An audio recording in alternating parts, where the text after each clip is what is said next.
Hello and welcome, my name is Para and this is my video series on what I like to call Learning Intermediate Constructed Hearthstone, or L.I.C.H for short. These videos are intended for those of you that have a basic understanding in some of the core aspects of Hearthstone, be that minions, spells, essentially completing the tutorial, how crafting works, hero powers, and some of the lower level of interactions along with most, if not all, of the keywords. If you feel like maybe that doesn't apply to you and you're not quite there yet, then I'll encourage you to look elsewhere at some other materials that can help you get to grips with that before you start watching the rest of this content. Before we get into the main part, I'd like to disclose a few things with you first.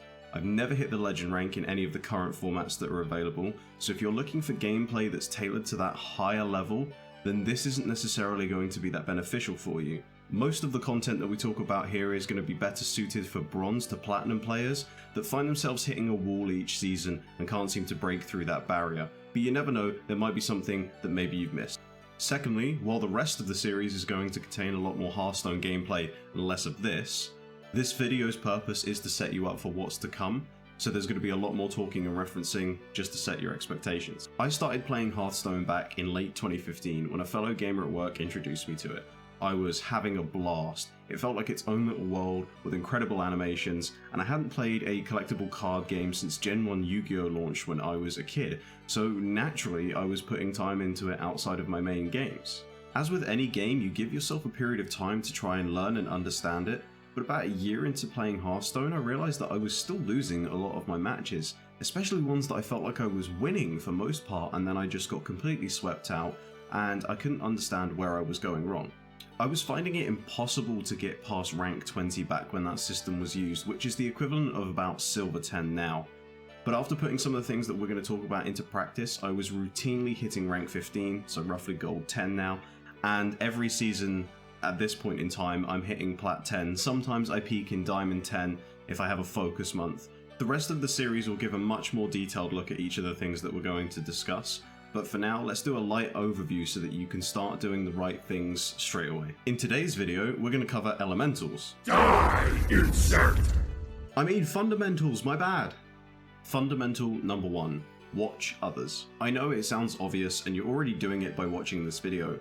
You want to learn how to get better, and if you're feeling a little bit lost, one of the best ways that you can learn is by watching somebody who plays a lot. Spectate a friend, watch a live stream or a YouTube video even. Incorporating Hearthstone into your spare time is the best passive step that you can take in order to learn more and improve. It's also really important to ask questions. If you're struggling to learn something, sitting there silently isn't necessarily going to help you. So let's say that you're spectating a friend and you don't understand how their deck is supposed to win. Or let's say that you're watching your favorite content creator, and while most of them will explain their thought process, what they're going to do turn by turn, what the ultimate game plan is, if you still feel a little bit lost and you're not quite seeing the lines, go ahead and ask them.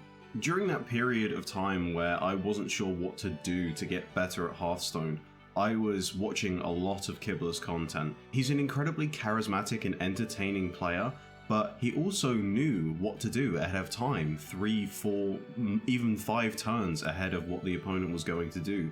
Certain cards would be kept, certain cards would just be played to stay alive, and I was trying to understand that mentality of how do I get from where I am here to where Kibler is there. I used to make it habitual to catch Kibler's videos as they came out, and instead of sort of half-arsing it as something to pass the time because you're bored, I was actually trying to engage, and I would sit there and I'd rewind the videos to see what I missed. Okay, Kibler read this play on X turn, how did they do that? And I would go back through and I'd learn little by little. At times it reminded me of studying because I actually had to take it apart piece by piece in order to understand how each segment worked with another, how a decision here affected an outcome over here. So I can't stress it enough, it is really important that you watch others. Fundamental number 2, practice.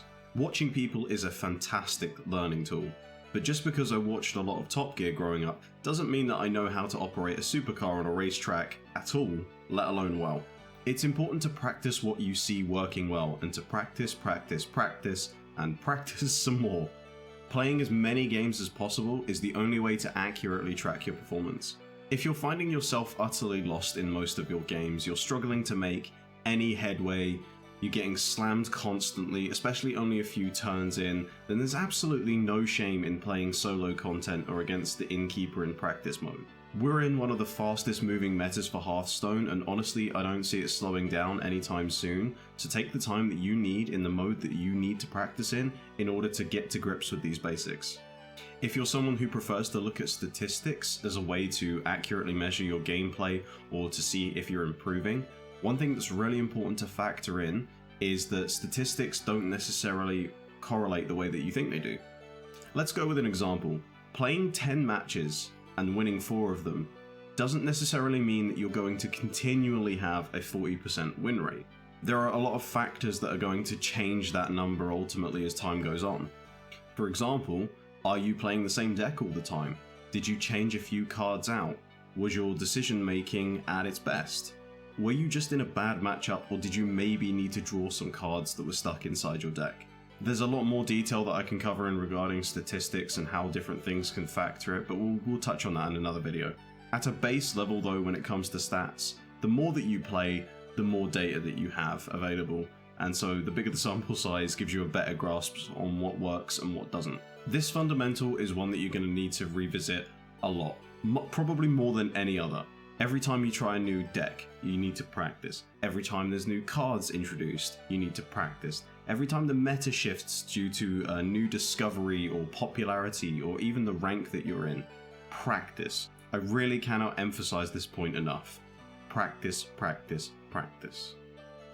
Did I mention that you also need to practice? Fundamental number 3, use resources. This one is a little more varied and definitely not exhaustive. From YouTube, Twitch, or any major content creation platform actually, you have a massive resource at your fingertips. A majority of the Hearthstone content that's out there is about highlighting a particular deck, showing off its best matches and craziest outcomes, and there's a lot of it.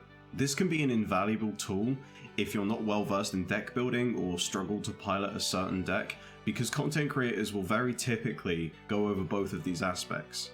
Other tools to consider are third-party websites like HS Top Decks and hsreplay.net. Both of them show what's in the meta right now, with HS Replay focusing on pure statistics, while HS Top Decks shows what's being played, including previous metas, typically a short description on how the deck works, as well as some budget decks for those players that are a bit more free to play.